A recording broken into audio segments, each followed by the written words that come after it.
Welcome back to Words of Life, everybody. I know that this conversation is important, and we believe that God is going to bless it. We're going to turn our attention to Jeremy and Chan and figure out what church looks like in our communities, kind of as we got into COVID and now in our post-COVID world. Yeah. Jeremy, what's it look like in Lawrenceville, Virginia? Yeah. Lawrenceville, Georgia, excuse me. Yeah. So again, we were affected same as everybody else, where things immediately, as our congregations kind of dispersed and we're at home now in our worship settings. We were fortunate at the time to have at least a preliminary level of live stream already available. So we had a little bit of experience with that. So to be able to launch that into the homes of our members, we were very appreciative of having that capacity to be able to do that. As we went through, you then figure out, okay, the good and the bad of the virtual world, what's working, what's not, how are we engaging in our worship as it relates to our church members. And then not only within the church members, but how are we engaging within our communities, and how are we handling our food distribution? How are we handling those coming in to help with utilities and what we called our Home Sweet Home program, which is a homeless assistance program that we offer. So how do you still engage with those in need, not only within the community, within your church members? So we had to be creative in making that happen, and we had to get a team around us together, brainstorm, become innovative, and create some new initiatives to make that happen through it all. So the priority of it all was to engagement with people, and also the quality of worship that we could offer through that experience. Gotcha. I have some friends at your church. I think Josh Powell's out there, the Yes. leader of Transmission, Yes. who does a lot of the music that we hear on this very program. Yes. Is he staying out of trouble? He is. Okay. He's doing a great job. Chan, I am excited that you're here because you are one of our Salvation Army mission specialists. You're actually employed by the Salvation Army specifically to do missional work. What did your church look like pre-COVID, and what's it look like now as we've kind of experienced COVID? We usually do programs like a worship because we have been doing. But after COVID, we stopped on all in-person programs. So we have to like virtual worship. But when you have like an in-person worship, as you mentioned about, we have an English worship, but we translate simultaneously. But if we have like a virtual worship, we cannot simultaneously, without technology, translate. So it's not easy. But I just make a phone call to all of the Koreans, and then I just heard from them. This is a chance to ponder why we have been doing this. What's the worship? Why we have been doing this worship? So I know it's not really difficult times, but sometimes people just do whatever they just do. But this time is kind of chance to we really rethink about what the church looks like, what the worship looks like. So if you see the Genesis, there's the worship, the first worship, Cain and Abel. So I know that's kind of like a reconciliation between God and us, but also it's a reconciliation between among the people. But sometimes without the real in-person worship, we cannot kind of reconcile.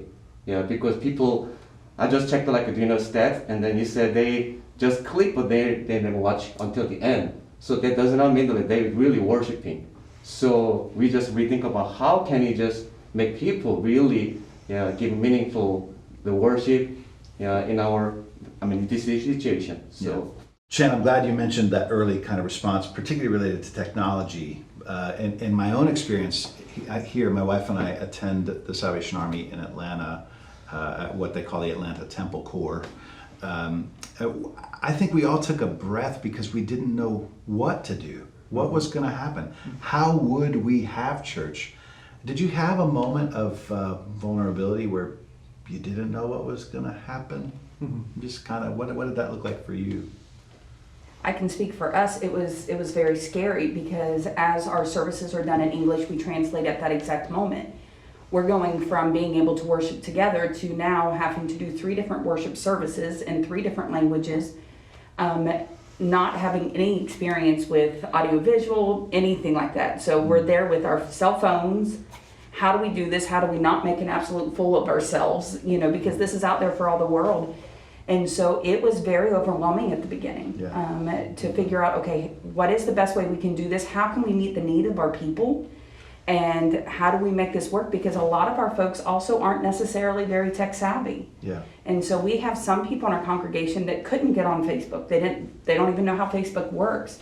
And so trying to figure out the best way to do this, and even moving into the Zoom with the Bible studies and such, and trying to walk some of our ladies through that. Okay, you need to download this app.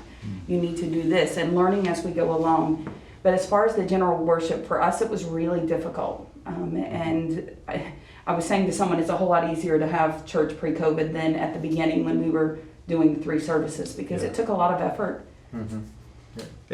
So I think what I'm trying to ask you, if I were being honest, I actually went through a bit of depression during COVID because I'm not used to 2D worship. I need people in my life. And without that interaction, particularly just the social nature of what we do as Christian people, as humans, it left me feeling kind of listless.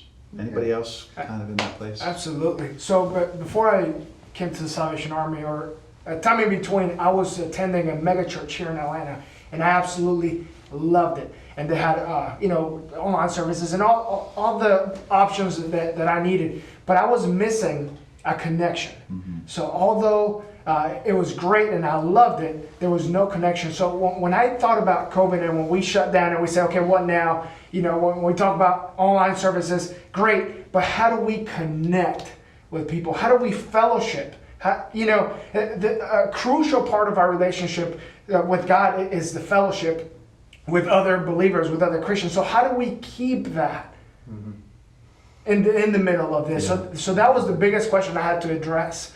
And so I started, simple, just calling and calling and calling and talking and trying to keep that going. But it was a challenge to truly connect, not just click and see a little bit and click off, but connecting with people. And Liz, you talked about just the social nature of your environment in what did you say, wild and wonderful West Virginia? Wild and wonderful. Yeah, I think my experience is a little bit different because of West Virginia and because of the deep community that is there. As soon as COVID hit for us, it was like a shot of adrenaline in the arm for me. Like people were comparing it to Christmas, and I was like, are you crazy? Like, this is Christmas on crack. Like, this is what we're made for. Like, let's go.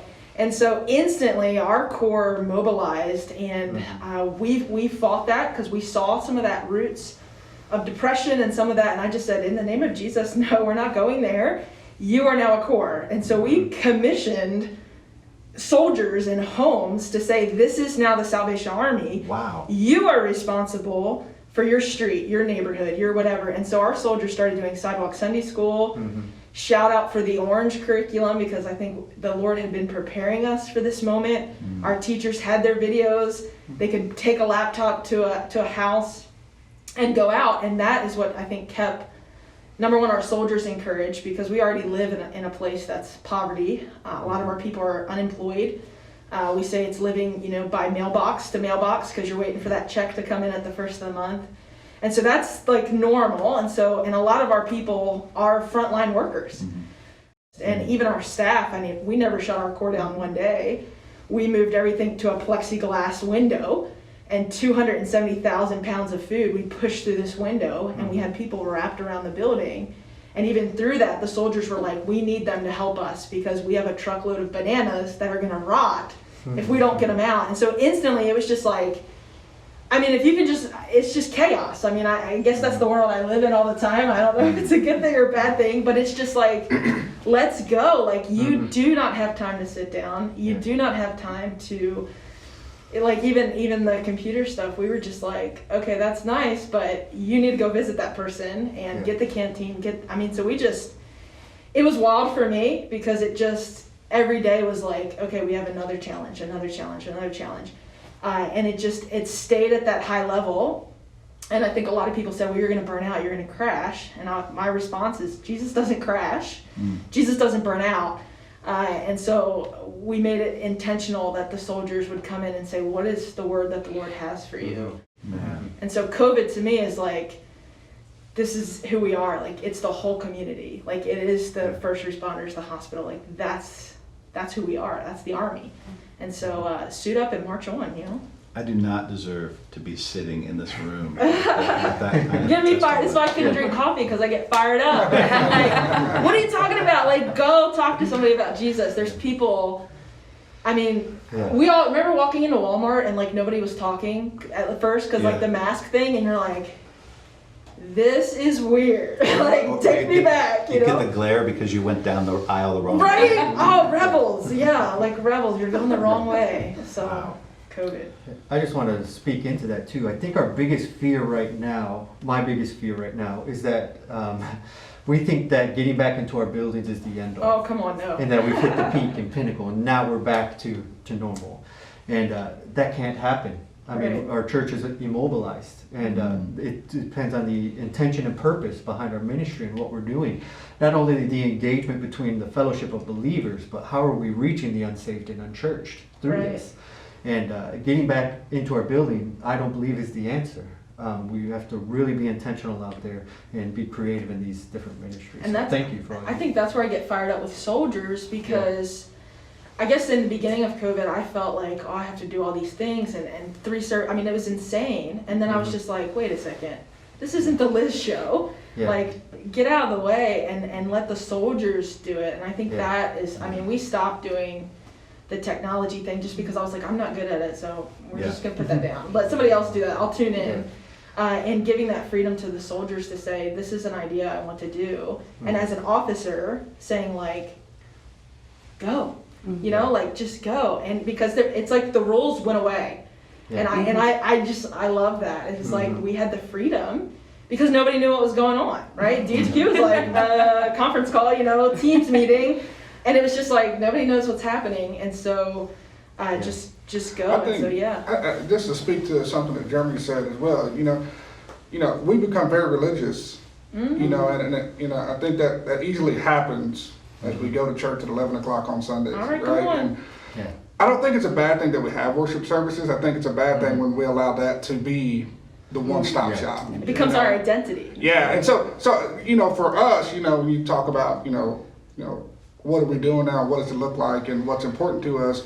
Yeah. You know, the different creative ways that we're ministering, they're not a substitute. They're just an extension. And so I think COVID has allowed us to be more intentional about other ways to reach other people. Now, you know, and so many folks, you know, we look at our analytics. Anybody who's going to try to do this well is looking at their analytics from the digital realm. Not to get into it too much, but I don't even know if it's as much about how many people are viewing it as much as it is about those few quality views, right? Yeah. Because, you know, it's the change of lifestyle that really ultimately we're preaching. You know, it's our gospel that we're selling, that Christ Jesus can change your life, right? No matter what you've been through, the Lord Almighty has died. His blood covers a multitude of sins. So just to speak to it, like, that is a concern of mine too, that we go back to our Sunday morning, you know, time where, and that's it. You know, then we go back to our business as usual. Right. And that's the challenge that we have in our church, known as the Salvation Army, is that we do so much good works. We do so many good things for communities that we allow that to be our substitute. Yeah. And we miss out on those opportunities to have those interactions with people that are transformational. So for us personally in Johnson City, you know, those phone calls were initial, those were immediate. You know, texting, calling, my wife does amazing at that. Facebook messages, and you know, you may not always get a response, but they know on the other end when they need you, we're just a phone call away. And I think that's probably the most important thing that we could have done through COVID, is continue to keep those lines of communication open, because you imagine how many people sit in your pews each Sunday and they're there, but they're not listening. Sure. Yeah, and so I think we just have to be careful, yes, that Sunday doesn't become thing that once we get back to Sunday mornings, all is well. Well, no, is it? Yeah. You know, and so that's really good. I appreciate Jeremy saying that. Yeah. Now, in the Salvation Army, we are a mission-driven organization. We don't believe in faith by works, but certainly faith without works is dead. I have a sense that there's a lot more that these folks want to share with you, and I hope that you'll tune in to the next episode.